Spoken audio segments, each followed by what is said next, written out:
નમસ્કાર દોસ્તો, welcome to Kairos GPSC right time at the right moment. તો ચાલો આજે આપણે જોવાના છીએ ઇકોનોમીના પીવાયક્યુઝ અને આજે આપણે જોવાના છીએ 28 નંબરની જે એસટીઆઈની ભરતી હતી તે જે લેવાયેલી હતી 22 ડિસેમ્બર 2024ના રોજ. ચાલો વધારે સમય ના ગુમાવતા આપણે શરૂઆત કરીએ આજના આપણા પ્રથમ પ્રશ્નથી. સ્વતંત્રતા પછી ભારતના આર્થિક માળખામાં થયેલા નોંધપાત્ર ફેરફારો સંદર્ભે નીચેના વિધાનોને ધ્યાને લો. ઓકે, ચાલો ભાઈ, સ્વતંત્રતા પછીની વાત કરવામાં આવે છે. પહેલું વાક્ય, सकल घरेलू उत्पादમાં તેના યોગદાનના સંદર્ભમાં કૃષિ અને સંલગ્ન પ્રવૃત્તિઓના મહત્વમાં સતત ઘટાડો થયો છે. શું લાગે છે, સતત ઘટાડો થયો હોય? ના ભાઈ, કારણ કે આપણને બધાને ખબર છે કે જે ત્રીજી ફર્સ્ટ 5 યર પ્લાન એટલે કે ત્રીજી પંચવર્ષીય યોજના જે હતી તેની અંદર આપણે કૃષિને વધારે મહત્વ આપેલું હતું. કૃષિ અને પ્રાથમિક ક્ષેત્રને આપ્યા બાદ આપણે શું કરેલું હતું તો કે આપણા દેશની અંદર ગ્રીન રેવોલ્યુશનની વાતો કરેલી હતી. બરાબર છે. તો આ બધી વસ્તુની અંદર આ સતત જે શબ્દ લખેલો હોય છે ને તે ઘણીવાર આપણને નેગેટિવ માર્ક્સ અપાવે છે. અહીંયા પહેલું વાક્ય આપણું ખોટું છે. બીજું વાક્ય, કૃષિ અને સંલગ્ન પ્રવૃત્તિઓમાં રોજગારના હિસ્સામાં સતત વધારો થયો છે. જુઓ, અગેન સતત વધારો એનો મતલબ શું? ગ્રાફ હંમેશા આમ જ હોય. બરાબર છે. પરંતુ આવું ક્યારે થયું નથી. એકચ્યુઅલમાં ખરેખર જોવા જઈએ તો સામાન્ય રીતે એવું દેખાય છે આપણને કે કૃષિ અને સંલગ્ન પ્રવૃત્તિઓમાં આપણા દેશની અંદર પ્રાથમિક ક્ષેત્ર જે ગણાય છે તેમાંથી સતત ઘટાડા તરફ આપણને દેખાય છે. આથી અહીંયા આપણું બીજું વાક્ય પણ ખોટું છે. બરાબર. સામાન્ય રીતે આપણા દેશની અંદર પ્રાથમિક ક્ષેત્ર એટલે કે પ્રાઇમરી, સેકન્ડરી અને ટર્સરી, તો આ ત્રણેય ક્ષેત્રમાંથી ભારતની અંદર કેવું થયું છે કે પ્રાથમિકમાંથી સીધા ટર્સરીની અંદર આપણે જમ્પ માર્યો છે. આથી આપણા દેશનો જે વિકાસ છે તે વિકાસને આપણે કેવો કહીએ છીએ? જોબલેસ ગ્રોથ કહીએ છીએ. ઓકે, ચલો અહીંયા વધારે આપણે ડિટેલ પર આગળ ચર્ચા કરીશું. અહીંયા આપણો સાચો જવાબ શું આવશે? બંને ખોટા છે. આથી ઓપ્શન ડી જે છે તે આપણો સાચો આન્સર બનશે. નેક્સ્ટ જોઈ લો. આપણા દેશની અંદર જોવા જઈએ તો સેક્ટર વાઇઝ જીડીપીના ડેટા આપણે જોઈશું તો સર્વિસ સેક્ટર આપણા દેશની અંદર 54.86%નો સાથે પ્રથમ ક્રમાંકે છે. ત્યારબાદ ઇન્ડસ્ટ્રી સેક્ટર એટલે કે આપણું દ્વિતીય ક્ષેત્ર જેને ઉદ્યોગ ક્ષેત્ર પણ કહેવાય છે અને પ્રાથમિક ક્ષેત્ર લગભગ 17.60% સમથિંગ આપણા દેશની અંદર આપે છે. ઓકે વિદ્યાર્થી મિત્રો, આ જે ઇમેજ તમારી સામે સ્લાઇડમાં દેખાય છે તે ખરેખર ખૂબ મહત્વની છે. લેટેસ્ટ ડેટા એટલે કે 2023-24 પછી જે 24-25નું વર્ષ હતું તેના ડેટા, એકચ્યુઅલ ડેટા અત્યારે આપણી પાસે ઇકોનોમિક સર્વે આવશે ત્યારે આપણને મળશે. બરાબર છે. પરંતુ આ ડેટા નિયર બાય આ જે દેખાય છે તેની આજુબાજુ જ હોય છે. અહીંયા આપણા માટે શું મહત્વનું છે કે પ્રાઇમરી ક્ષેત્રની અંદર, સેકન્ડરી ક્ષેત્રની અંદર અને ટર્સરી ક્ષેત્રની અંદર કયા કયા વિભાગોનો સમાવેશ કરવામાં આવે છે આ બાબત તમારે એકવાર ખૂબ સરસ રીતે શાંતિથી પોઝ કરીને વાંચવાની છે. ઓકે, ચાલો. તમને ખબર જ છે કે યુટ્યુબનું હેન્ડલ, ટેલિગ્રામનું હેન્ડલ અને ઈમેલના એડ્રેસ કયા કયા છે. અમારી સાથે બની રહેવા બદલ આપ સર્વનો આભાર છે. ફરી એકવાર અમે તમારા અપેક્ષાઓ પૂર્ણ કરવા માટે આપણી સિરીઝ જે ચાલી રહી છે પીવાયક્યુઝની તેના અંતર્ગત આ એસટીઆઈનો વિડીયોઝ છે. સો તમે તમારા વિદ્યાર્થી બીજા જે મિત્રો છે તેમની સાથે શેર કરજો. અંગ્રેજ શાસનકાળના ભારત વિશે નીચેના વિધાનો ધ્યાને લો. ઓકે, ચાલો. પહેલું વાક્ય, 1757થી 1947 સુધી 190 વર્ષના ગાળામાં ભારતમાં ફાર્મ ટેકનોલોજીમાં નોંધપાત્ર ફેરફાર થયો. ભાઈ, અંગ્રેજો હોય ને એ નોંધપાત્ર ફેરફાર કરે આ વાત માની શકાય નહીં. ઓકે, જો આપણું પહેલું વાક્ય ખોટું છે. બીજું વાક્ય, અંગ્રેજો શાસનકાળ દરમિયાન ભારતમાં હસ્તકળાનો ખૂબ જ વિકાસ થયો હતો. ના ભાઈ, હસ્તકળાનો કંઈ વિકાસ થયો હતો નહીં. હસ્તકળાનો વિકાસ ક્યારે થયો હતો? રજવાડાઓના સમયમાં થયો હતો. બરાબર. અંગ્રેજોએ તો શું કહીને આવેલા હતા? યાદ કરો. બ્રિટનની અંદર અથવા તો યુરોપની અંદર શું થયું હતું તો કે યુરોપની અંદર ઔદ્યોગિક ક્રાંતિ થઈ હતી. આ ઔદ્યોગિક ક્રાંતિના પરિણામે ત્યાં અલગ અલગ કંપનીઓ સ્થપાયેલી હતી કે જ્યાં મિલ હતી. બરાબર છે. અને જે વસ્તુ હેન્ડમેડ હતી, હેન્ડમેડની જે હસ્તકલા કારીગરી હતી એના બદલે ત્યાં શું કરવામાં આવેલું હતું? મશીન દ્વારા દરેક કામકાજ કરવામાં આવતા હતા. ધીમે ધીમે ભારતનો જે હસ્તકલા હતો તે કેવો થયો? ડાઉનગ્રેડ થયો હતો. અહીંયા મારો બીજું વાક્ય પણ ખોટું છે અને પહેલું વાક્ય પણ ખોટું છે. આથી મારો સાચો આન્સર બનશે ઓપ્શન ડી એટલે કે બેમાંથી એક પણ નહીં. ચાલો નેક્સ્ટ સવાલ જોઈશું. બાગાયત સંકલિત વિકાસ માટેના mission, the mission for integrated development of horticulture એટલે કે MIDH કઈ કઈ બાબતોનો સમાવેશ થાય છે, પરંતુ અયોગ્ય ફ્રેમ થવાના લીધે GPSC દ્વારા આ પ્રશ્નને કેન્સલ કરવામાં આવેલો છે. કોઈ વાંધો નહીં, આપણે જોઈ લઈએ સાચો આન્સર શું આવશે કે mission for integrated development of horticulture એટલે કે MIDH જે સ્કીમ છે એ સ્કીમના અંતર્ગત national horticulture mission, horticulture cluster development programme એટલે કે HCDP, national bamboo mission, coconut development board અને mission for integrated development of medicinal પ્લાન્ટ્સનો સમાવેશ કરવામાં આવશે. ઓકે, ચાલો નેક્સ્ટ. પ્રધાનમંત્રી કૃષિ સિંચાઈ યોજના વિશે નીચેના પૈકી કયા વિધાનો છે તે જે વિધાન આપણે લાગુ પડે છે આ યોજના સાથે એ જણાવવાનું છે. બરાબર છે, ચાલો જોઈ લઈએ. પહેલું, દરેક કૃષિ ખેતરમાં પાણીની પહોંચ સુનિશ્ચિત કરવી. હવે તમે જો આની અંદર થોડુંક તમારા નાના મગજ ઉપર લોડ પાડશો તો સાહેબ એવું કેવી રીતના પોસિબલ છે કે સમજો આ કોઈ આવી લેન્ડ છે, આવી કોઈ જમીન છે, એમાં અહીંયા આ ઉપર કોઈ ખેતર આવેલું છે તો ત્યાં સુધી તમારે પાણી પહોંચવાની વાતો કરવી જોઈએ. પરંતુ આપણે એવું યાદ રાખવું જોઈએ કે જ્યારે સિંચાઈની વાત આવે ત્યારે પહોંચાડી દેવું અને પહોંચાડવાનું લક્ષ્ય રાખવું એ આ બે વસ્તુ અલગ છે. બરાબર, કોઈ પણ યોજનાનું લક્ષ્ય હંમેશા એવું જ હોય કે ભાઈ અમે સરકારની અંદર, અમે સરકાર તરીકે 100% લોકોને લાભ પહોંચાડશું, પરંતુ ખરેખર હકીકતમાં એ 100% ક્યારેક પહોંચે અને ક્યારેક નથી પણ પહોંચતા. બરાબર છે, પરંતુ સરકાર જો પોતાનો ગોલ જ નાનો રાખે તો ક્યારેય કોઈ છેવાડાના વ્યક્તિ સુધી પોતાનું માર્ગદર્શન આપી શકે, પોતાની લાભ પહોંચતા કરી શકવાના નથી. સો અહીંયા પહેલું વાક્ય આપણું સાચું છે. બીજું, પાણીનો ઉપલબ્ધ અને કાર્યક્ષમ ઉપયોગ વધારીને કૃષિ ઉત્પાદન અને ઉત્પાદકતામાં વધારો કરવો. બિલકુલ સાચી વાત છે. કાર્યક્રમોના આયોજન અને અમલીકરણની પ્રક્રિયામાં રાજ્યોને સુગમતા અને સ્વાયત્તતા પ્રદાન કરવી. સાચી વાત છે ભાઈ, રાજ્યોને શું કરવાની છે? સુગમતા અને સ્વાયત્તતા પ્રદાન કરવાનો આ પ્રધાનમંત્રી કૃષિ સિંચાઈ વિકાસ યોજના અંતર્ગત વાત કરવામાં આવે છે. ચોથું વાક્ય, વ્યાપક રીતે જિલ્લા રાજ્ય સિંચાઈ યોજનાઓની તૈયારી દ્વારા સર્વગ્રાહી અભિગમની ખાતરી કરવી. આ પણ સાચું છે. બરાબર છે, તો અહીંયા 4 સેન્ટેન્સ સાચા હોવાથી ઓપ્શન ડી જે છે તે આપણો સાચો આન્સર બનશે. ચાલો નેક્સ્ટ. નીચેનામાંથી કયો ભારતમાં જાહેર ક્ષેત્રના સાહસોનો ઉદ્દેશ્ય નથી? ચલો, જાહેર ક્ષેત્ર એટલે શું? તો કે જાહેર ક્ષેત્ર એટલે PSU. સાહેબ PSU એટલે શું? તો કે પબ્લિક સેક્ટર યુનિટ, કે જેનું સાહસ, જેનો વૃદ્ધિનો વિકાસ જે કરવાનો હોય તે પબ્લિક કરતી હોય. પબ્લિક અથવા તો આપણે જેને શું કહી શકીએ કે જાહેર. પબ્લિક એટલા માટે કહેવાય કારણ કે જિસકા કોઈ નહીં હે માલિક, ઉસકા માલિક હે સરકાર. બરાબર છે, તો સરકાર દ્વારા જે પણ કંપનીઓ ચાલુ કરવામાં આવેલી હોય એ દરેક કંપનીઓને આપણે શું કહીશું? જાહેર ક્ષેત્રનું સાહસ કહીશું. બરાબર છે, ક્યાં ગયું? હા, ઓકે. તો શું કહે છે કે ભાઈ જાહેર ક્ષેત્રના સાહસનો કયો ઉદ્દેશ્ય નથી? જુઓ, તમને ખબર હશે ગેલ છે, બેલ છે, ભેલ છે. હા, પછી ભેલ જ આવે, પાણીપુરી ના આવે આની અંદર. ઓકે, તો મારો જણાવવાનો મતલબ એવો છે કે આવી અલગ અલગ તમે કંપનીઓના નામ સાંભળેલા હશે, સાંભળેલા છે ને? ઓકે, તો આ બધી જ જે કંપનીઓ છે તે સરકારની જાહેર ક્ષેત્રની છે અને તેમના સ્થાપના વખતે એમના કયા ઉદ્દેશ્ય નથી એ વિશે આપણે જણાવવાનું છે. તો કે મૂડી નિર્માણ. યસ, મૂડી નિર્માણ તો હોય જ, કારણ કે જો આપણે કંપની સ્થાપિત કરીશું તો આપણા દેશની અંદર એટલું નવું આપણું કેપિટલ જનરેટ થશે. બીજું છે આધાર માળખા ઇન્ફ્રાસ્ટ્રક્ચરનો વિકાસ. યસ, ઇન્ફ્રાસ્ટ્રક્ચરનો વિકાસ પણ કરવો જરૂરી છે.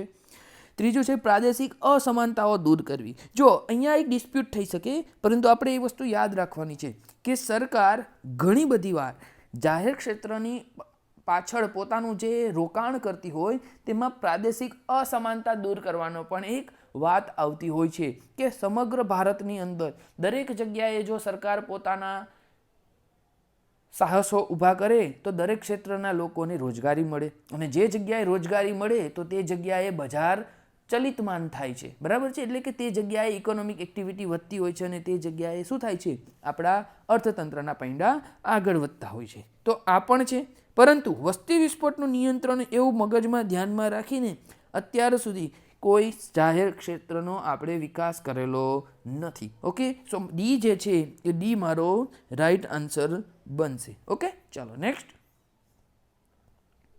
ખાનગીકરણ એ 1991માં રજૂ કરવામાં આવેલા મોટા આર્થિક સુધારાના ભાગરૂપે રજૂ કરવામાં આવેલી મુખ્ય નીતિઓમાંની એક હતી. નીચેનામાંથી કયું ખાનગીકરણનું પરિણામ ન હોઈ શકે?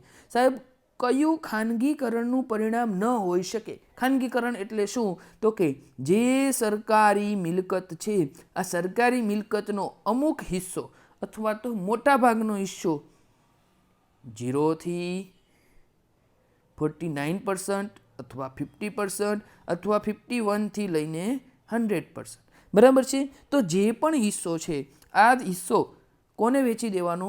પ્રાઇવેટ સંસ્થાઓને વેચી દેવાનો, જેને શું કહેવાય છે? ખાનગીકરણ કહી શકાય, બરાબર છે. તમને બધાને ખબર છે કે 1990ના જે દાયકાની અંદર આપણે LPG લઈને આવ્યા, લિબરલાઇઝેશન, પ્રાઇવેટાઇઝેશન, ગ્લોબલાઇઝેશન. તો તેની અંદર કયું જે પરિણામ છે તે ખાનગીકરણનું નથી, એ આપણે જણાવવાનું છે. ઓકે, પહેલું, કાર્યક્ષમતા અને કાર્યરીતિમાં સુધારો. કાર્યક્ષમતા અને કાર્યરીતિમાં સુધારો, યસ, એ તો ખાનગીકરણના પરિણામના લીધે થયું. બીજું, આધાર માળખા ઇન્ફ્રાસ્ટ્રક્ચરનો વિકાસ, યસ, એ પણ થયું છે. પ્રાદેશિક અસમાનતાઓમાં ઘટાડો કરવો, ઘટાડો થયો નથી, પરંતુ શું થયો છે? એના બદલે વધારો થયો હશે. કેવી રીતે? હમણાં જણાવો. અને ચોથો ઓપ્શન છે આપણી સામે, ઉત્પાદકતામાં સુધારો. બિલકુલ, ઉત્પાદકતામાં તો સુધારો થયો છે. જો ખાનગીકરણ કરવાનું એટલે શું? કે કોઈ પણ સરકારી કંપની હતી, એ સરકારી કંપનીને અંતે કોની પાસે પોતી કરાવી દેવાની? પ્રાઇવેટની પાસે પોતી કરાવી દેવાની, બરાબર. ચાલો હું તમને એક એક્ઝામ્પલ આપું, સમજી લો કે એક કંપની છે XYZ.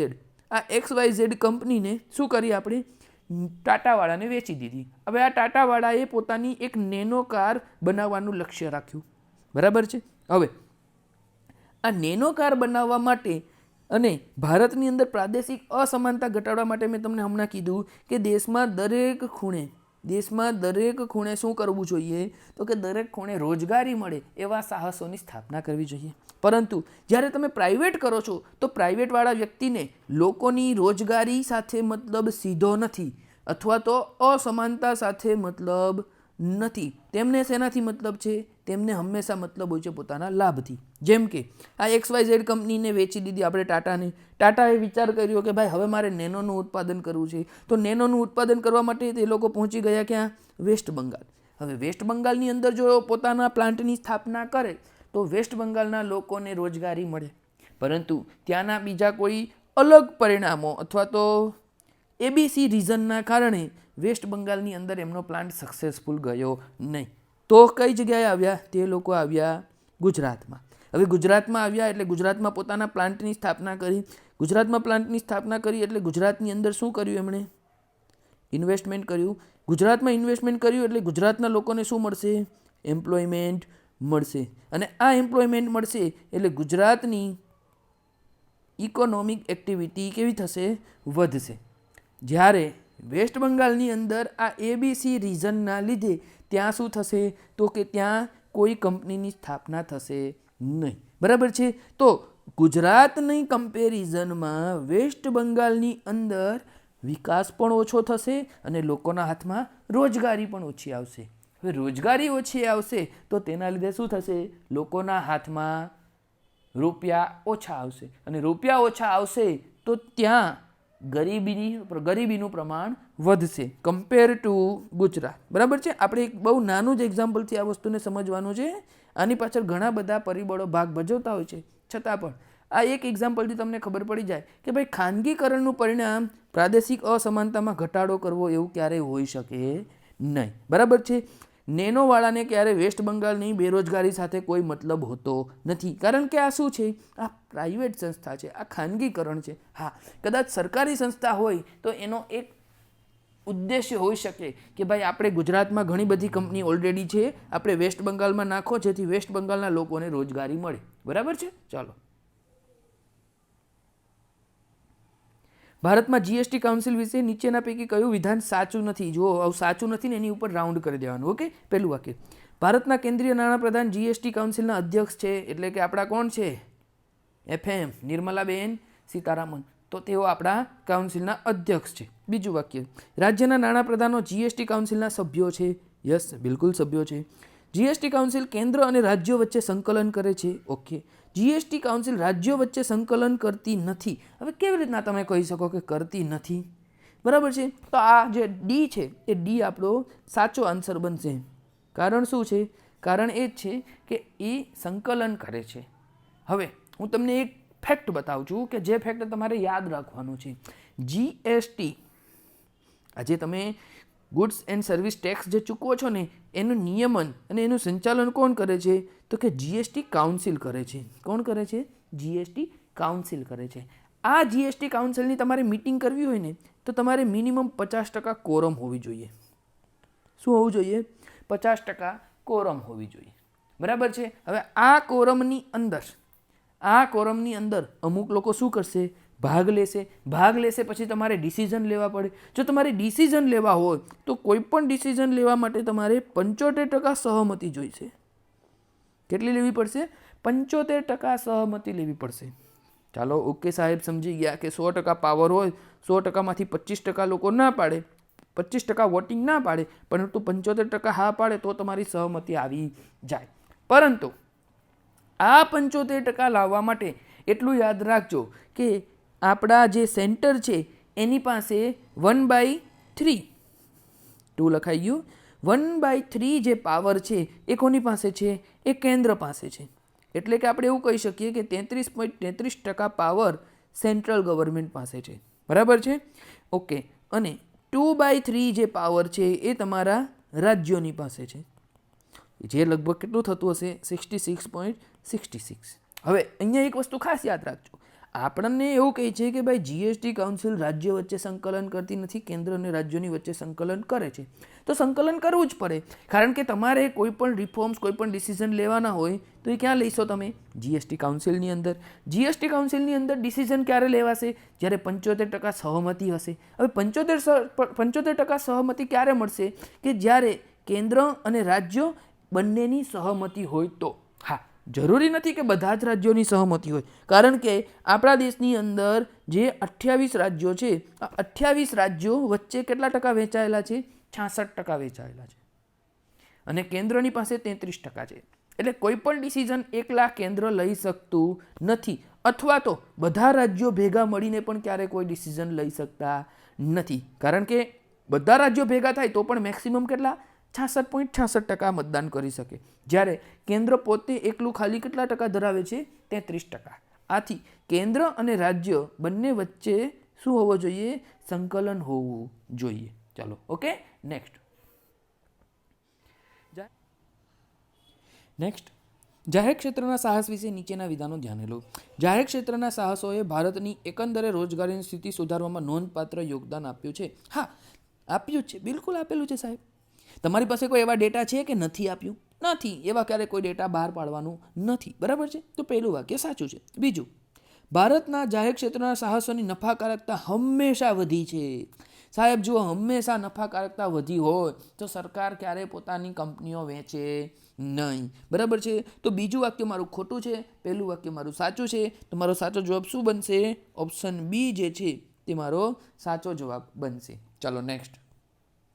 મુંબઈ યોજના સંદર્ભે નીચેના વિધાનો ધ્યાને લો. જુઓ, તમને બધાને ખબર હોવી જોઈએ કે આપણા દેશની અંદર જે આયોજન પંચ એટલે કે પ્લાનિંગ કમિશન જે કામ કરતું હતું, તેની પહેલાં અલગ અલગ કયા સમિતિઓએ આયોજન વિશેની વાતો કહી હતી, જેની અંદર સર્વોદય પ્લાન પણ આવી શકે, જેની અંદર બોમ્બે પ્લાન પણ આવી શકે, જેની અંદર તમારા શું કહેવાય MN રોયના પ્લાન પણ આવી શકે. બરાબર છે? તો આ બધી જ વસ્તુની જે થિયરી છે એ તમારે વાંચેલી હોવી જરૂરી છે. મુંબઈ યોજના, તો કે મુંબઈ યોજના જે છે એ કેટલાક અગ્રણી ઉદ્યોગપતિઓ દ્વારા તૈયાર કરવામાં આવી હતી. બિલકુલ સાચી વાત છે. 8 મુખ્ય ઉદ્યોગપતિ જે હતા આપણા જે તે સમયે, તેમના દ્વારા કરવામાં આવેલી હતી અને તેઓ દ્વારા કેપિટાલિસ્ટ અથવા તો કેપિટાલિઝમને પ્રમોટ કરતી યોજનાઓ બનાવવામાં આવેલી હતી. બીજું વાક્ય, મુંબઈ યોજના ઈચ્છતી હતી કે રાજ્ય ઔદ્યોગિક અને અન્ય આર્થિક રોકાણમાં મોટી પહેલ કરે. બરાબર છે? કારણ કે કેપિટાલિઝમનો અર્થ એવો થતો હતો જે તે સમયે કે ભાઈ રાજ્ય તરફથી જો ઉદ્યોગોમાં રોકાણ કરવામાં આવે તો બીજા નાના ઉદ્યોગોનો વિકાસ પણ તેના આધારે થઈ શકે છે. ઓકે, ચાલો પહેલું વાક્ય બીજું વાક્ય બંને સાચું છે. સો ઓપ્શન સી જે છે તે સી આપણો સાચો આન્સર બનશે. નેક્સ્ટ, હરિયાળી ક્રાંતિના સંદર્ભમાં નીચેના વિધાનો ધ્યાને લો. તે ખાસ કરીને ઘઉં અને ચોખા માટે વધુ ઉપજ આપતી જાતોના બીજના ઉપયોગના પરિણામે ખાદ્યાન્નના ઉત્પાદનમાં મોટા પ્રમાણમાં થયેલ વધારો દર્શાવે છે. શું લાગે છે? વાક્ય સાચું છે? બિલકુલ સાચું છે ભાઈ. આપણા દેશની અંદર જે ગ્રીન રેવોલ્યુશન આવ્યું હતું, આ ગ્રીન રેવોલ્યુશનની અંદર મુખ્યત્વે આપણે ઘઉં અને ચોખા આ બે જાતો ઉપર વધારે આપણે ધ્યાન આપ્યું હતું. પરિણામે આપણો દેશ કેવો થયો હતો? આપણો દેશ આત્મનિર્ભર બન્યો હતો. બરાબર છે? ચાલો જોઈએ બીજું વાક્ય. હરિયાળી ક્રાંતિના માધ્યમથી ભારતે ખાદ્યાન્નમાં આત્મનિર્ભરતા હાંસલ કરી નથી. એટલે ભાઈ કરી છે. તમને કદાચ આ વસ્તુના ડેટા જોવા હોય તો તમે ડેટા પણ જોઈ શકો છો કે એક સમયે આપણે અમેરિકા પાસેથી, મેક્સિકો પાસેથી આપણે PL480 નામનો જે પ્રોગ્રામ હતો તેના અંતર્ગત આપણે શું કરતા હતા? ઘઉંને આયાત કરતા હતા. આપણા દેશની અંદર આઝાદી સમયે જે 35 કરોડની જનતા હતી, આ 35 કરોડની જનતાને જમાડવા માટે આપણી પાસે પૂરતું અનાજ હતું નહીં. જ્યારે આજની તારીખમાં આપણે 140 કરોડ પ્લસ જનતા છીએ, છતાં આપણે આપણું પોતાનું પેટ ભરીએ છીએ અને બહારના લોકોને આપણે શું કરીએ છીએ? એક્સપોર્ટ કરીએ છીએ. સો આપણે એવું કહી શકીએ કે ભારતની જે ખાદ્યાન્નમાં આત્મનિર્ભરતા છે એ ગ્રીન રેવોલ્યુશનના આધારે છે. બરાબર છે? તો અહીંયા બીજું વાક્ય જે છે એ મારું ખોટું બનશે અને ફક્ત ને ફક્ત 1 નંબરનું વાક્ય છે એ સાચું બનશે. નેક્સ્ટ, ભારતીય ચલણ વિશે નીચેના વિધાનો ધ્યાને લો. ચલણી સિક્કા બહાર પાડવાનો એકમાત્ર અધિકાર રિઝર્વ બેંક ઓફ ઇન્ડિયાનો છે. ચલણી સિક્કા બહાર પાડવાનો એકમાત્ર અધિકાર. શબ્દો પર ધ્યાન રાખો, એકમાત્ર. ભાઈ સરકાર ક્યાં જશે? એમ કહો તો અમને, સરકાર ક્યાં જશે? તમે ખાલી બધી વસ્તુ RBIને આપી દેશો તો વાક્ય કેવું છે? ખોટું છે. બીજું, ભારતમાં ચલણી નોટો બહાર પાડવાનો એકમાત્ર અધિકાર RBI પાસે છે. જો પાછું અહીંયા એકમાત્ર અધિકાર આપી દીધું. તમને બધાને ખબર છે કે ભાઈ રૂપિયાની નોટ કોણ કરે છે? તો રૂપિયાની નોટ ઉપર RBIના ગવર્નરની સહી હોતી નથી. બરાબર? એ કોની હોય છે? ફાઇનાન્સ સેક્રેટરીની હોય છે. ઓકે, સો અહીંયા બીજું વાક્ય ખોટું છે અને સરકાર પોતે જ સિક્કા બહાર પાડે છે, એ RBI સિક્કા બહાર પાડતી નથી. સો અહીંયા મારું પહેલું વાક્ય પણ ખોટું છે. બરાબર છે? અહીંયા હું તમને સમજાવી શકું કે કોઈનેજ એક્ટ 1985 અને એના મુજબ આવી અલગ અલગ વસ્તુઓની ચર્ચા થઈ હતી, પરંતુ એ અત્યારે ડિસ્કસ કરવાનો કોઈ મતલબ નથી. બરાબર છે? બધાને ખબર છે કે ભાઈ સિક્કા કોણ પાડે? સિક્કા સરકાર બહાર પાડે. અને 1 રૂપિયાની જે નોટ છે એની ઉપર કેન્દ્ર સરકાર દ્વારા ફાઇનાન્સ સેક્રેટરી જે હોય છે તેઓ સહી કરતા હોય છે. બાકીની જે અન્ય નોટ હોય છે એ અન્ય નોટ પર કોણ હોય છે? RBIના ગવર્નર હોય છે. બરાબર છે? સો અહીંયા બંને વાક્ય આપણા કેવા છે? ખોટા છે. તો મારો સાચો આન્સર આવશે ઓપ્શન ડી. નેક્સ્ટ, GST વિશે નીચેના વિધાનો ધ્યાને લો. ચાલો લઈ લઈએ. ભારતમાં GST. નેક્સ્ટ સવાલ, GST વિશે નીચેના વિધાનો ધ્યાને લો. ઓકે, ભારતમાં GSTનો અમલ એ લાંબા ગાળે મોંઘવારી ઘટાડશે. યસ, બિલકુલ. આપણે શું વિચારવાનું છે? B positive. આપણે ઓપ્ટિમિસ્ટિક જ રહેવાનું છે. બરાબર છે? આપણે પોઝિટિવ જ વિચારવાનું છે કે ભાઈ ભારતની અંદર GST લાંબા ગાળે મોંઘવારી ઘટાડશે. બીજું વાક્ય, ભારત સહિત GST ધરાવતા મોટાભાગના દેશમાં ફક્ત એક એકીકૃત GSTની વ્યવસ્થા છે. તો આ વાક્ય પણ કેવું? સાચું છે. બંને વાક્ય સાચા હોવાથી આપણું શું આવશે? તો કે સાચો જવાબ આવશે ઓપ્શન સી, 1 અને 2 બંને. બરાબર છે? GSTના જે એડવાન્ટેજ છે તે અહીંયા સ્લાઇડમાં મૂકી દીધા છે. મુખ્ય પરીક્ષામાં તમને ઘણા બધા કામ લાગશે અને GST 2.0 જે ચર્ચામાં છે તેના ઉપર પણ આપણને પ્રશ્ન પૂછાઈ શકે. ઓકે, ચાલો નેક્સ્ટ. માછીમારી સંદર્ભે નીચેના વિધાનો ધ્યાને લો. વિશ્વમાં ભારત આંતરદેશીય એટલે કે ઇનલેન્ડ માછલીનું સૌથી મોટું ઉત્પાદક છે. કેવું છે વાક્ય? બિલકુલ સાચી વાત છે ભાઈ. બીજું વાક્ય, ભારતમાં ગુજરાત આંતરદેશીય ઇનલેન્ડ માછલીનું સૌથી મોટું ઉત્પાદક છે. શું લાગે છે? સાચું છે? ના, આ વાક્ય કેવું છે? ખોટું છે. કારણ કે સૌથી પહેલા નંબરનું જો કોઈ રાજ્ય આવતું હોય તો એ છે આંધ્રપ્રદેશ. બીજું વાક્ય ખોટું છે, પહેલું વાક્ય સાચું છે. આપણને પૂછ્યા સાચા, તો સાચો જવાબ આવશે ઓપ્શન એ, ફક્ત એક જ. બરાબર છે? ચાલો જુઓ, અહીંયા તમને એક આ ડેટા આપેલો છે. આ ડેટાની ઉપરથી તમને ખબર પડી જશે કે ભાઈ ઇનલેન્ડ જે ઇનલેન્ડ જે કોન્ટ્રીબ્યુશન છે એ કયા કયા રાજ્યોનું વધારે છે? તો તમે જોઈ શકો છો કે આખા દેશના લગભગ 30% જેટલું જે ઉત્પાદન છે એ આંધ્રપ્રદેશ પોતે કરે છે. ત્યારબાદ વેસ્ટ બંગાળ છે, ત્યારબાદ કર્ણાટકા છે, ત્યારબાદ ઓડિશા છે અને 5મા નંબર પર આવે છે આપણું પ્યારું ગુજરાત. બરાબર છે. ચાલો નેક્સ્ટ જોઈશું ધોલેરા ખાસ રોકાણ ક્ષેત્ર એટલે કે સ્પેશિયલ ઇન્વેસ્ટમેન્ટ રીજન એટલે કે SIR.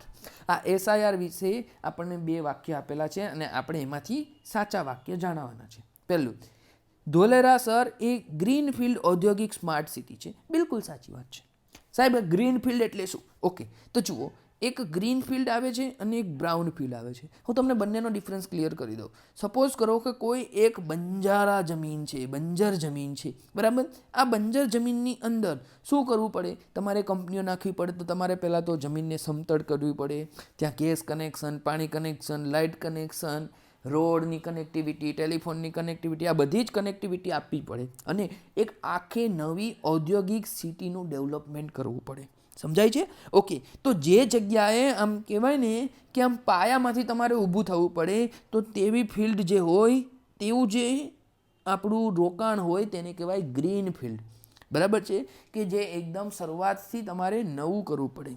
પરંતુ કોઈ જગ્યાએ એક કંપની હયાત હતી, તે પડી ગઈ અથવા તેને પાડી નાખવામાં આવી, ત્યાં નવું રોકાણ કરવાની જગ્યાએ જે જૂનું જે સામાન હતો, જે મટીરિયલ હતો, એનો યુટિલાઇઝ કરીને કંઈક નવું બનાવવામાં આવ્યું અને એક આખું આમ ઇન્ડસ્ટ્રી આખી આમ રીડેવલપમેન્ટ થઈ ગઈ. બરાબર છે. તો જે ઓલરેડી હતું તેને સુધારવા ગયા અને તેની અંદર જે અપલિફમેન્ટ કર્યું તેને કહેવાય છે બ્રાઉન ફિલ્ડ ઇન્વેસ્ટમેન્ટ. ઓકે, જો જે આપણું ધોલેરા સર હતું એ ધોલેરા સરમાં જૂનું કંઈ હતું નહીં, ત્યાં નવેસરથી જ એક સ્માર્ટ સિટીનું ડેવલપમેન્ટ કરવામાં આવે છે. આથી તેને શું કહેવાય છે? Green field. તો આ વાક્ય આપણું સાચું છે. બીજું, ધોલેરા એ ભારતનું પ્રથમ પ્લેટિનમ રેટેડ ઔદ્યોગિક સ્માર્ટ સિટી છે. બિલકુલ સાચી વાત છે કે ધોલેરા જે છે એ ભારતનું પ્રથમ પ્લેટિનમ રેટેડ ઔદ્યોગિક સ્માર્ટ સિટી છે. સો અહીંયા મારા બંને વાક્ય સાચા હોવાથી ઓપ્શન સી જે છે તે મારો સાચો આન્સર બનશે. બરાબર. હવે પ્લેટિનમ રેટેડની વાત સાચી છે કે ખોટી એ ચેક કરવા માટે જ્યારે મેં PIBની વેબસાઇટ પર ગયો તો PIBની વેબસાઇટ ઉપર ઓગસ્ટ 2022ના રોજ ગવર્મેન્ટે પોતે કીધું હતું. કઈ જગ્યાએ લાઈન લખેલી છે જુઓ તમે, આ લાસ્ટ ફકરાની અંદર લખો તો લખેલું છે, he said Dholera SIR is the first platinum rated industrial smart city in India. બરાબર છે. આવું આપણા એક મિનિસ્ટરે કીધેલું હતું. સો અહીંયા તમારે યાદ રાખવાનું છે કે સૌથી પહેલું ભારતનું પ્લેટિનિયમ રેટેડ એટલે છે ને આની અંદર સ્ટાર આવતા હોય છે, silver and gold and platinum એવી રીતે. બરાબર છે. ચાલો નેક્સ્ટ જોઈશું ઈ નામ વિશે નીચેના વિધાનો ધ્યાને લો. પહેલું વાક્ય, ઈ નામ એ સમગ્ર ભારતનું એક ઇલેક્ટ્રોનિક ટ્રેડિંગ પોર્ટલ છે જે કૃષિ ચીજ વસ્તુઓ માટે એકીકૃત રાષ્ટ્રીય બજાર બનાવવા માટે દેશના APMC બજારોને જોડે છે. તો વાક્ય કેવું છે? બિલકુલ સાચું છે. આ ખરેખર છે ને એક ઈ નામ નામની એપ્લિકેશન આવે છે અને તેની અંદર શું થાય છે કે તમને દેશની જે મંડી છે ત્યાં કઈ પ્રોડક્ટના કેટલા ભાવ છે, કયા ઉત્પાદનના કેટલા ભાવ તમને મળી રહેશે ને એ તમને ઓનલાઈન મળી શકે છે. બરાબર. એટલે કે ખેડૂતો માટે કઈ મંડીમાં વેચાણ કરવું ને એ પોતાના હિસાબે પોતાની અનુકૂળતાએ જોઈ શકે છે અને ભાવની સરખામણી કરી શકે છે. બીજું વાક્ય, small farmers agri business consortium એટલે કે SFAC એ ભારત સરકારના કૃષિ મંત્રાલય અને ખેડૂત કલ્યાણ મંત્રાલયના નેજા હેઠળ ઈ નામના અમલીકરણ માટે અગ્રણી એજન્સી છે. બિલકુલ. ઈ નામની એજન્સી કઈ? Small farmers agri business consortium. તો આ વાક્ય પણ સાચું છે. આપણને પૂછેલું છે સાચું, તો સાચો જવાબ આવશે ઓપ્શન સી. બરાબર છે. ચાલો નેક્સ્ટ, ભારતના કયા કેન્દ્ર શાસિત પ્રદેશને સૌપ્રથમ 100% સજીવ એટલે કે ઓર્ગેનિક જાહેર કરવામાં આવ્યો હતો? ઓકે, ચલો, કયા કેન્દ્ર શાસિત પ્રદેશને 100% સજીવ? ભાઈ ખરેખર અહીંયા ઓર્ગેનિકનો અર્થ સજીવ ના થાય, બરાબર છે, પરંતુ સમજી શકીએ છીએ આપણે કે ભાઈ આ કૃષિને લગતું છે અને કૃષિને લગતો જ્યારે કોઈ વસ્તુ પૂછવામાં આવે તો પહેલાં આપણે શું યાદ રાખવાનું? પહેલાં આપણે યાદ રાખવાનું છે સિક્કિમ. કોને યાદ રાખવાનું છે? સિક્કિમ. બરાબર. પરંતુ અહીંયા શું પૂછેલું છે? કેન્દ્ર શાસિત પ્રદેશ એટલે કે UT પૂછેલું છે. તો UTમાં સાચો આન્સર આવશે આપણું લક્ષદ્વીપ. ઓકે, ચલો જોઈ શકો છો અહીંયા Lakshadweep first 100% organic UT enforce organic farming on it 2700 hectare under large area certification programme of PGS India. બરાબર છે. ચાલો, કયું રાજ્ય logistic ease across different state એટલે કે logistic ease across different state 2021ના ઇન્ડેક્સ મુજબ પ્રથમ ક્રમે છે? તો અહીંયા સાચો જવાબ છે ગુજરાત. પરંતુ એક તમને સાચી સલાહ આપું તો આવા પ્રશ્નને શું કરવું જોઈએ? આવા પ્રશ્નને તમારે કરવા જોઈએ સ્કીપ.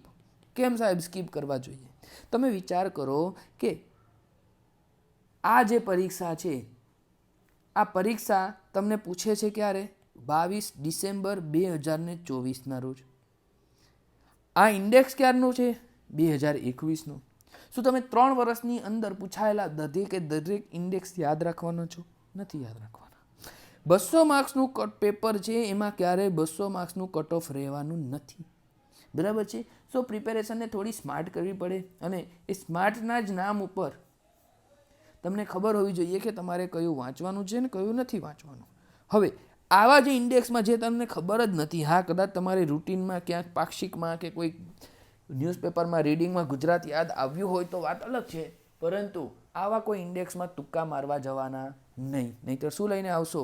0.30નું ઇનામ લઈને આવશો, એ પણ કેવું? માઇનસમાં. ઓકે, ચાલો એનીવેઝ અહીંયા સાચો જવાબ આવશે આપણો option B. Next, PM Gati Shakti national master plan એટલે કે NNP વિશે નીચેના વિધાનો ધ્યાને લો. ચાલો પહેલું વાક્ય, ગતિશક્તિ એ એક ડિજિટલ પ્લેટફોર્મ છે જે ઔદ્યોગિક જૂથો અને ઇકોનોમિક નોડ્સ માટે ઇન્ફ્રાસ્ટ્રક્ચર કનેક્ટિવિટી પ્રોજેક્ટ્સના સંકલિત આયોજન અને સંકલિત અમલીકરણ માટે રેલવે અને રોડવેઝ સહિત અનેક મંત્રાલયોને એક સાથે લાવે છે. બિલકુલ સાચી વાત છે કે ભાઈ ગતિશક્તિ પ્લેટફોર્મ પર તમને ખબર પડી શકે કે ભાઈ તમારે કયા ડિપાર્ટમેન્ટમાંથી કઈ જગ્યાએ શું વસ્તુનું સંકલન થવું જોઈએ. નહીંતર આપણને બધાને ખબર છે કે ભાઈ પહેલાં રોડ પાથરી દે અને પછી યાદ આવે ભાઈ इसमें તો ગટર લાઈન ડાલના ભૂલ ગયે, એટલે પાછા રોડને ખોદશે. એ થઈ જાય એટલે પછી યાદ આવે કે ભાઈ અહીંયા તો પેલા BSNL વાળાનો ઇન્ટરનેટનો વાયર જવાનો હતો, પાછા રોડને ખોદશે. સમજાય છે? ટેક્સ મનીનો સંપૂર્ણ વ્યવસ્થિત ઉપયોગ થઈ શકતો નથી. શેના અભાવે? સંકલિત આયોજન અને સંકલિત અમલીકરણના અભાવે. તો તેને દૂર કરવા માટે PM ગતિશક્તિ નેશનલ માસ્ટર પ્લાનની વાતો કરેલ છે. જે વાક્ય કેવું છે? બિલકુલ સાચું છે. બીજું, PM ગતિશક્તિના ભાગરૂપે ગ્રીનફિલ્ડ એક્સપ્રેસ, અન્ય મુખ્ય માળખાકીય પ્રોજેક્ટ્સ અને અન્ય હાઈવે પ્રોજેક્ટ્સ અને મલ્ટીમોડલ લોજિસ્ટિક વિકસાવવાની યોજના ધરાવે છે. બિલકુલ સાચી વાત છે.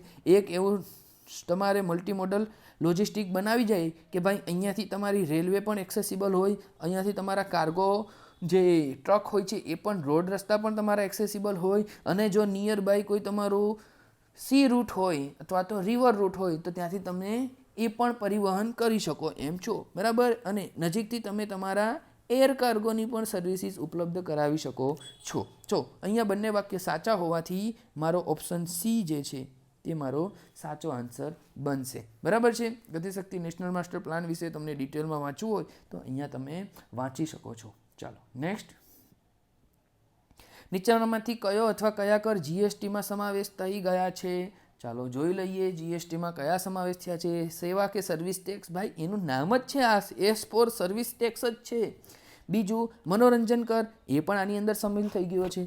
આબકારી જકાત, એ પણ આની અંદર સામેલ થઈ ગઈ છે. તો મારો સાચો આન્સર આવશે ઓપ્શન ડી, ઉપરોક્ત બધા જ. ચાલો નેક્સ્ટ, અર્થશાસ્ત્ર વ્યવસ્થા 3 પ્રકારની હોઈ શકે: મૂડીવાદ, સમાજવાદ અને મિશ્ર. બરાબર છે. ઓકે, ચાલો આટલું તો બધાને બેઝિક ઇકોનોમીનું ખબર હશે જ. નીચેનામાંથી કઈ મૂડીવાદની લાક્ષણિકતાઓ છે? ચાલો પહેલું, ઉત્પાદનના સાધનોની ખાનગી માલિકી. મૂડીવાદ આવે એટલે બધા પોતપોતાનું કરો. મૂડીવાદ આવે એટલે શું યાદ રાખવાનું? બધા પોતપોતાનું કરો, મહેનત કરો, મજૂરી કરો અને ખાવાનું ખાવ. તમને કોઈ મફતમાં આપી જવાનું નથી. બરાબર છે. તો તમે મહેનત કરશો, તમે સંપત્તિ વસાવશો તો એ સંપત્તિના માલિક કોણ હશો? તમે પોતે જ હશો. બરાબર છે. તો અહીંયા પહેલું વાક્ય જે છે એની લાક્ષણિકતા છે. બીજું, મજૂરોનું શોષણ. બિલકુલ, મેં તમને હમણાં જ કીધું કે ભાઈ તમારામાં તેવડ હોય તો તમે મહેનત કરી, મજૂરી કરીને ખાવાનું ખાઓ, પ્રોફિટ કમાવો ગમે તેટલો. બરાબર છે. આવું જ્યારે થાય છે ત્યારે શું થાય છે તો કે મજૂરોનું શોષણ થાય છે. કેવી રીતે શોષણ થાય છે? સપોઝ કરો તમને ખબર છે કે બજાર કિંમતે તમારા ઘરનું 4 વ્યક્તિનું 4 પર્સનનું ફેમિલી એક મહિનાની અંદર 12,000 રૂપિયા જે કમાઈને લાવે છે, આ 12,000 રૂપિયામાં ઘર પૂરું થતું નથી, પરંતુ ઘર ચલાવવા માટે ઓછામાં ઓછા 15,000 રૂપિયાની જરૂર પડે છે. તમને ખબર છે ફેક્ટરીના માલિક એ વસ્તુ સ્વીકારે છે કે હા, આજના સમયે 15,000 રૂપિયામાં એક મહિનાનું તમારું ફેમિલી નો ગુજારો થાય છે, પરંતુ હું તો તમને 12 જ આપીશ. કેમ? કારણ કે સંખ્યા વધારે છે. એક નોકરી ના લે તો કોઈ બીજો વ્યક્તિ લઈ શકે, બીજો વ્યક્તિ લેશે તો એ બીજો વ્યક્તિ જ્યારે સ્પર્ધા થશે ત્યારે હંમેશા ફાયદો કોને થાય? ખરીદવાવાળાને ફાયદો થાય. તો મકાન માલિક અથવા તો જે મિલના માલિક છે, મિલના માલિકને પોતે એ વસ્તુ વિચારે છે કે ભાઈ 15,000 રૂપિયા વગર એક મહિનાનો 4 વ્યક્તિનું પરિવારનો ગુજારો અશક્ય છે, બરાબર, બહુ મુશ્કેલ છે. છતાં પણ એને 12,000માં કોઈ બીજો વ્યક્તિ કામ ઉપર મળતો હોય તો એ 12 વાળા વ્યક્તિનું શું કરશે?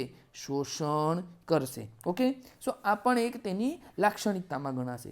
ત્રીજું, આર્થિક આયોજનની નિર્ણાયક ભૂમિકા. હવે એક વસ્તુ યાદ રાખજો કે અહીંયા આર્થિક આયોજન કોઈ પણ પ્રકારનું કરવામાં આવતું નથી.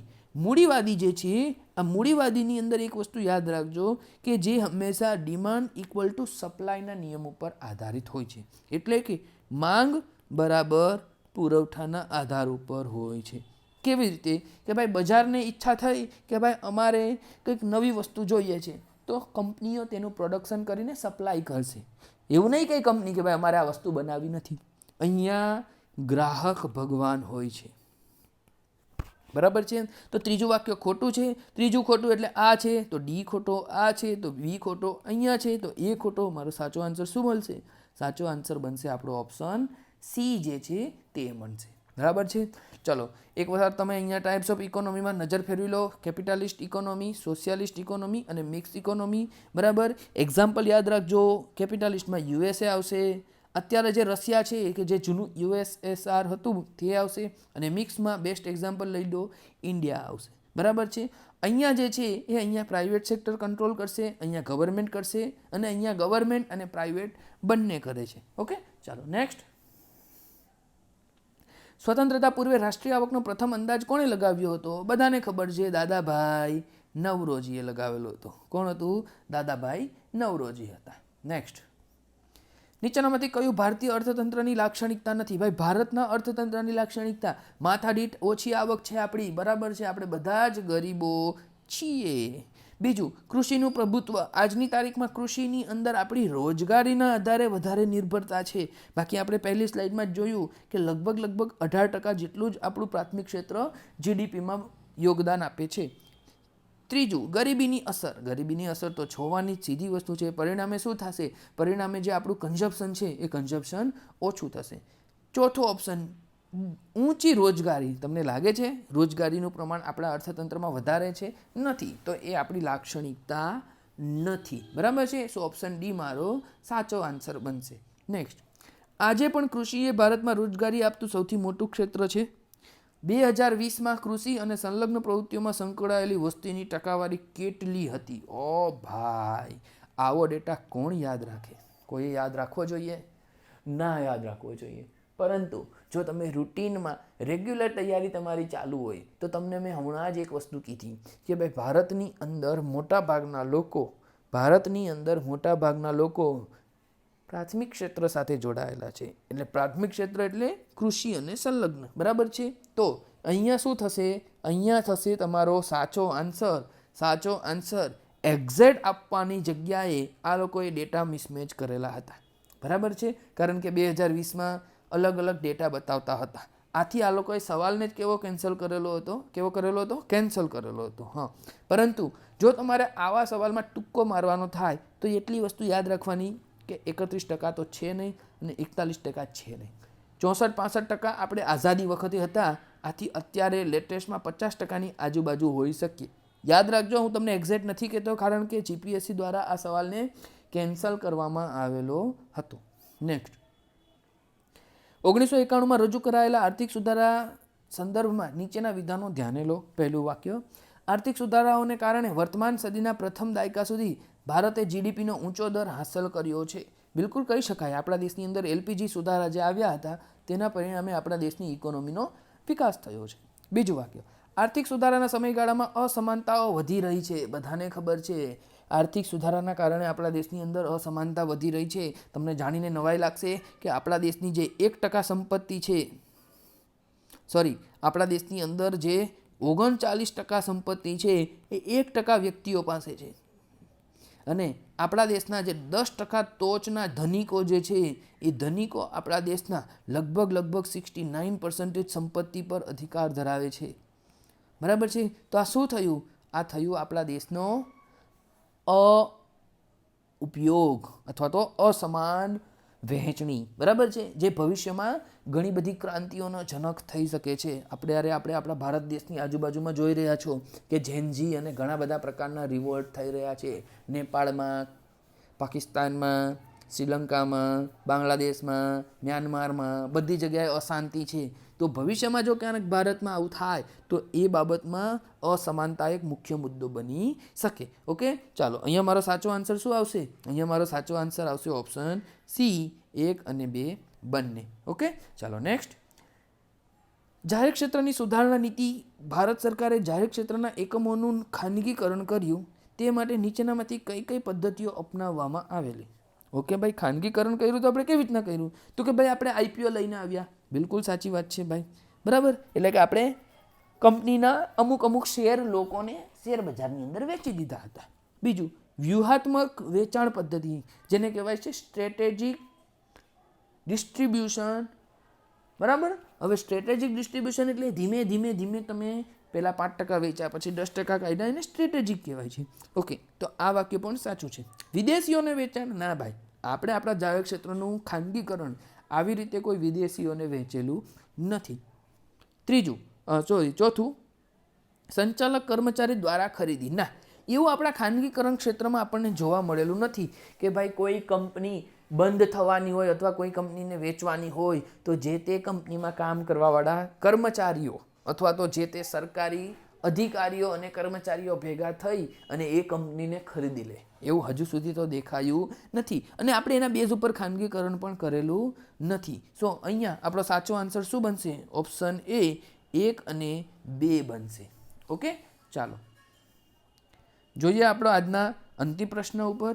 ભારત સરકારે સૂક્ષ્મ ઔદ્યોગિક એકમને લગતી વિકાસ અને પુનર્નિર્ધારણ પ્રવૃત્તિ માટે પ્રધાનમંત્રી મુદ્રા યોજના શરૂ કરી છે.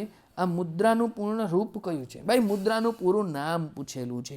ઓકે, તો આવા પણ પ્રશ્નો જીપીએસસી પૂછે છે કે ભાઈ તમે કોઈ પરીક્ષા આપો છો, કોઈ યોજના ચાલે છે, યોજનાનું પૂરેપૂરું નામ તમને ખબર હોવી જોઈએ. બરાબર, અને એના માટે તેઓ શું કરશે? તો કે એના માટે તેઓ માઇનર આન્સરમાં ડિફરન્સ કરશે. ઓકે, ચાલો જોઈ લઈએ. મુદ્રા એટલે micro units development and refinance agency. બરાબર, રિકન્સ્ટ્રક્શન એજન્સી નથી આવતી, રિગેઇનિંગ એસ્પિરેશન નથી આવતું, રિકન્સિડરેશન અમ્બિટ નથી આવતું. શું આવશે?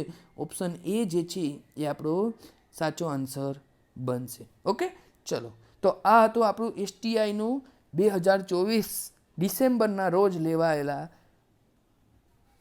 ઇકોનોમી પ્રશ્નોનું વિડીયો. બરાબર છે. વધુ વિડીયો માટે તમે યુટ્યુબ ચેનલ સાથે જોડાયેલા રહો, અમારી ટેલિગ્રામ ચેનલ, અને અમને ઈમેલ દ્વારા તમે અમારો સંપર્ક સાધી શકો છો. VR Kairos, right time right moment. અમારી સાથે જોડાવા બદલ ખૂબ ખૂબ આભાર. આપણા મિત્રો સુધી આ વિડીયોને શેર કરો અને અમને સપોર્ટ કરો. ત્યાં સુધી આવજો. Thank you.